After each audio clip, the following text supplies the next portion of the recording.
setting of frontline treatment for pancreas cancer. And just to show historically what's happened, these are all the drugs that are available at our disposal in this disease, starting with gemcitabine licensure almost 20 years ago, through a blip with erlotinib in 2005, and then the more recent multi-drug cytotoxic combinations. And last year, MM398, or liposomal irinotecan, which was initially developed here in Taiwan, so I think a drug well known to perhaps many of you. So how do we think about treating patients with this disease? Well, one of the critical issues is performance status, and this has been reproducibly shown in pancreas cancer. Patients who have a good performance status of 0 to 1 have a higher chance of benefiting from combination therapies. In contrast, patients with a lower functional score tends to not benefit and be more exposed in terms of the toxicity perspective. And if we look at this in another way, this is a relatively recent randomized phase 3 trial in frontline pancreas cancer, included patients with metastatic and locally advanced disease. And the trial was evaluating the addition of bevacizumab to gemcitabine. The trial was completely negative, and this is a pooled analysis of all patients, 600 or so that were included in that study. And you'll see the point here. Patients who had a good performance status had almost threefold improvement in their overall survival compared to those that were debilitated from their disease. And again, this is one of the key factors that we use in terms of day-to-day therapy selection. So what choices are available in the frontline setting? This is one of the key choices.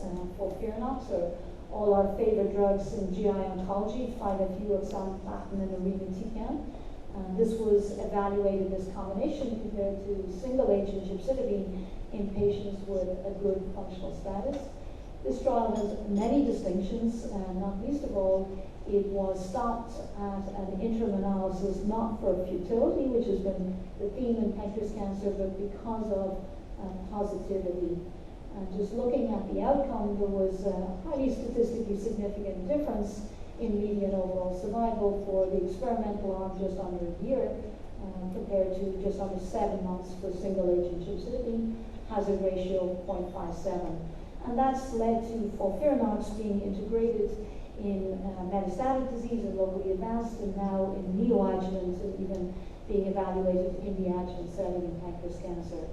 In addition, there was some quality of life analysis that was done, which showed that if you control the cancer, people's quality of life is maintained for longer. And I think this is relevant here because this combination incurs not an insignificant toxicity burden in terms of fatigue, myelosuppression, infection, etc. Even despite that, this was a positive study. So the other major choice is gemcitabine and nab-paclitaxel, again in the frontline setting. This trial was conducted in a global context in Europe, in North America, in Australasia. It included a broader spectrum of patients with regard to performance status. And again, the reference control here was single-agent gemcitabine and evaluating the addition of nab-paclitaxel to gemcitabine, primary endpoint being overall survival. So these are the data. This was also a statistically significant and clinically meaningfully positive study, hazard ratio of 0.72, and highly notable p-value here. As you'll see, the median survivals were a little different. For gemcitabine was about what was seen in the FOLFIRINOX trial. In this gemcitabine nab-paclitaxel was about 8.5 months, and that I think reflects the diversity of the patient population included with regard to performance status, with regard to no upper age limit, and the fact that this was primarily a community as opposed to an academic based trial, which the FOLFIRINOX was mostly in academic centers in France. So that leaves us with two choices, and for those that might be interested, many parallels have been drawn and differences noted between these studies, and of course fraught with the hazards of cross-study comparison. But as mentioned, I think the key issues were study size in terms of conduct, in geography, in terms of the performance status, and in terms of outcome. In the gemcitabine paclitaxel trial, it included, as we said, a broader range of patients and probably more realistic in terms of greater population applicability.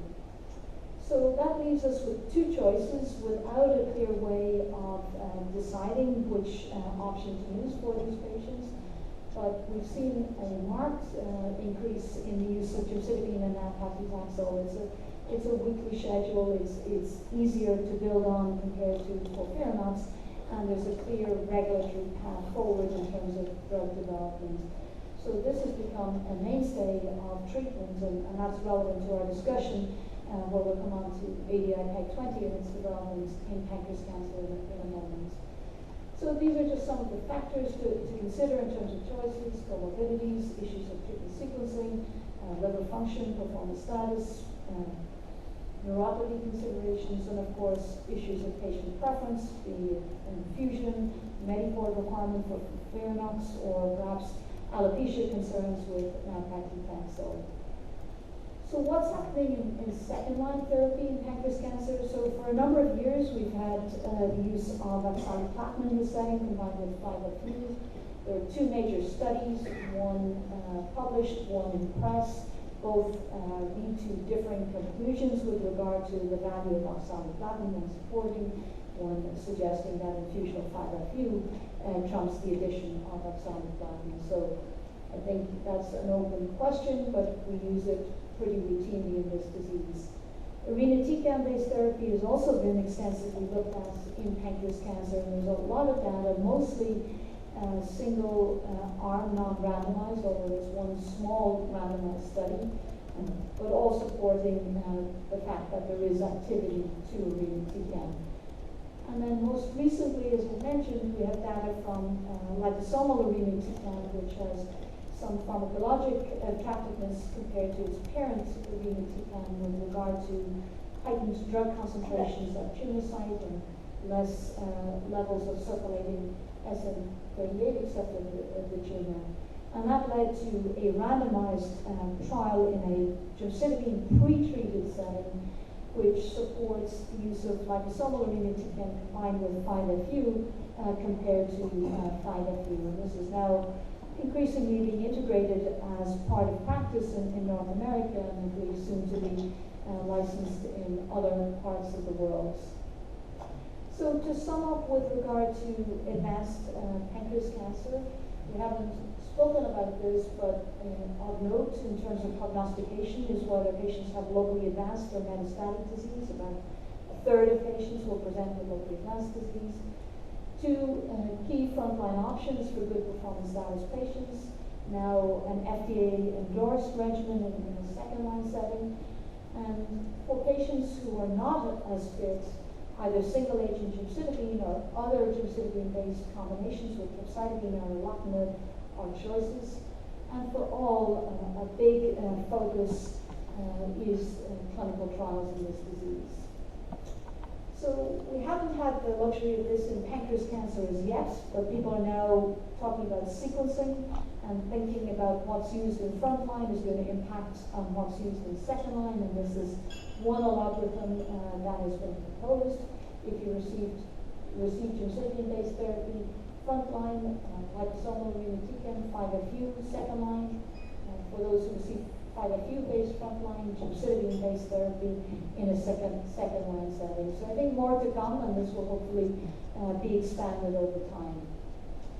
So now moving to the key second part of our discussion, and this is the area of novel therapeutics in pancreas cancer. And we sort of set the scene for this. While we have meaningful new regimens of this disease, we still have much work to do, and that for the vast majority of patients, they'll succumb to their disease within a year of diagnosis. And as yet, only one endorsed second-line regimen. So there's a clear major unmet need for novel therapeutics in this cancer. And of note, while there's a lot in development in pancreas cancer, we've had 3 large studies meet futility this year. So just to illustrate that the bar is high in this cancer, even though the need is great and there's not a lot of competition as yet in this disease. So a study evaluating a notch inhibitor based on very solid preclinical data did not meet its primary endpoint. There were two parallel phase 3 studies looking at CRP as a biomarker of worsened outcome, but also as a biomarker for JAK inhibition in pancreas cancer. Both of those met futility. And most recently, a study being conducted in a third-line setting evaluating radiolabeled therapy with a monoclonal antibody against an epithelial antigen in pancreas cancer was also negative. So where do we go from here in this disease? Well, there are a lot of drugs and opportunities in development. A big area is targeting stroma. A key focus is ADI-PEG20. I'm going to walk you through the data that we have in pancreas cancer, the area of DNA damage repair deficiency and opportunities there, targeting stem cells, and perhaps less so compared to other malignancies. We're still learning where immune therapies may fit in pancreas cancer, whether they have a role in this disease. So moving now to the targeting metabolism, as we haven't had an introduction as yet to the drug, I think it's reasonable just to walk through this slide.